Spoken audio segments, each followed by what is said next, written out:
হালুয়া তো অনেকভাবেই খেয়েছেন। এবার তাহলে তৈরি করে খেয়ে দেখুন ঝরঝরে সুজির হালুয়া। আসসালামু আলাইকুম everyone, welcome back to my channel. সুজি দিয়ে তো অনেক ধরনেরই হালুয়া বা বরফি তৈরি করা যায়, তবে আমার মনে হয় ঝরঝরে এই সুজির হালুয়াটা অনেক কম লোকই খেয়েছে। নতুন টেস্টের এবং ডিফারেন্ট একটি হালুয়া। হয়তো ভাবছেন তৈরি করাটা খুবই বেশি ঝামেলার, তবে একদমই ঝামেলা না, খুবই সহজেই তৈরি করে নেওয়া যায় অল্প সময়ের মধ্যেই। চলুন তাহলে কথা না বাড়িয়ে রেসিপি দেখে আসি।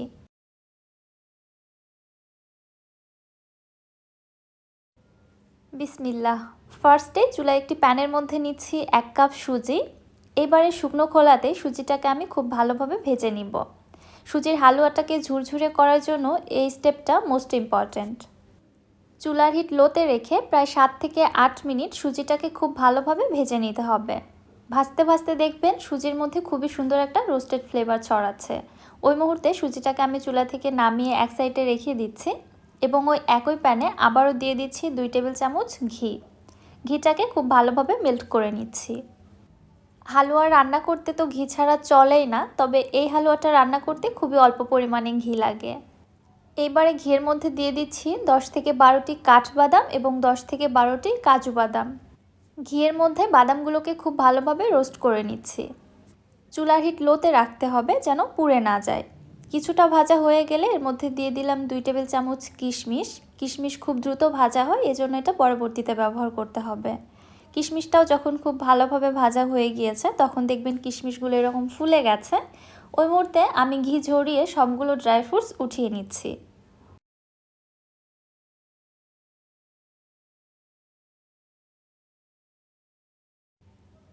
এবারে ঘিয়ের মধ্যে দিয়ে দিচ্ছি ফ্লেভারের জন্য 3টি সাদা এলাচ এবং 2টি দারুচিনি। ঘিয়ের সঙ্গে এগুলোকেও কয়েক সেকেন্ডের জন্য ভেজে নিচ্ছি। এবারে আগে থেকে ভেজে রাখা সুজিগুলোকে দিয়ে ঘিয়ের সঙ্গে আবারও খুব ভালোভাবে ভেজে নিচ্ছি।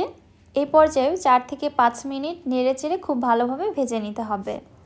আমি আবারও বলছি, সুজির হালুটাকে ঝুরঝুরে করতে চাইলে এইভাবে ভেজে নেওয়াটা কিন্তু খুবই ইম্পর্ট্যান্ট। আপনি যত সময় নিয়ে ভেজে নিতে পারবেন হালুয়াটা তত বেশি ঝুরঝুরে হবে। এবার আমি এর মধ্যে দিয়ে দিচ্ছি 1/2 কাপ চিনি।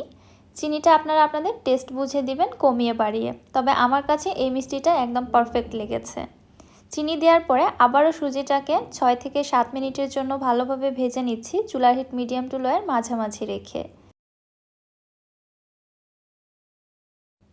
সুজিগুলো যখন খুব ভালোভাবে ভেজে নেওয়া হয়ে গিয়েছে, ঠিক এরকম একটা কালার চলে আসছে, এর মধ্যে দিয়ে দিচ্ছি আমি 1 কাপ গরম দুধ। এখানে অবশ্যই গরম দুধটা ব্যবহার করার চেষ্টা করবেন, তাহলে হালুয়াটা বেশি ঝুরঝুরে হবে। আর এখানে আমি 1 কাপ সুজির জন্য কিন্তু 1 কাপ লিকুইড দুধ নিয়েছি, এর থেকে বেশি নেওয়া যাবে না। সঙ্গে সঙ্গেই নেড়ে চেড়ে হালুয়াটাকে আমি রান্না করে নিতে থাকব। অনবরত এইভাবে নেড়ে যেতে হবে, তাহলে ধীরে ধীরে দেখতে পারবেন সুজিটাও সেদ্ধ হয়ে যাচ্ছে এবং এটা ঝুরঝুরে হতে থাকছে। দুধটা কিন্তু পুরোপুরিভাবেই টেনে গেছে, দেখতে পারছেন। আর এ পর্যায়ে চুলার হিটটাকে আমি মিডিয়ামে রেখেছি। মিডিয়াম হিটে রেখেই হালুয়াটাকে অনবরত নেড়ে চেড়ে ঝুরঝুরে করে নিতে হবে। দেখতেই পারছেন আমার এই হালুয়াটা বেশ অনেকটাই ঝুরঝুরে হয়ে গেছে। এই পর্যায়ে আমি আগে থেকে ভেজে রাখা ড্রাই ফ্রুটসগুলো এর মধ্যে দিয়ে দিচ্ছি। আবারও খুব ভালোভাবে নেড়ে চেড়ে নিচ্ছি। এই পর্যায়ে চুলার হিটটাকে একদম লোতে করে দিয়েছি। এভাবে নেড়েচেড়ে নিতে নিতেই হালুয়াটা একদমই ঝুরঝুরে হয়ে আসবে, এর মধ্যে আর একটি দলাও থাকবে না। আমার হালুয়া রান্নাটা পারফেক্টলি ডান। এবার শুধু সার্ভ করার পালা। হালুয়াটা আমি চুলা থেকে নামিয়ে নিচ্ছি এবং সার্ভ করে নিচ্ছি। আপনাদের দেখিয়েও দিচ্ছি কত বেশি ঝুরঝুরে হয়েছে। মাশাআল্লাহ, আলহামদুলিল্লাহ, খুবই সুন্দর একটা ফ্লেভার ছড়িয়েছে।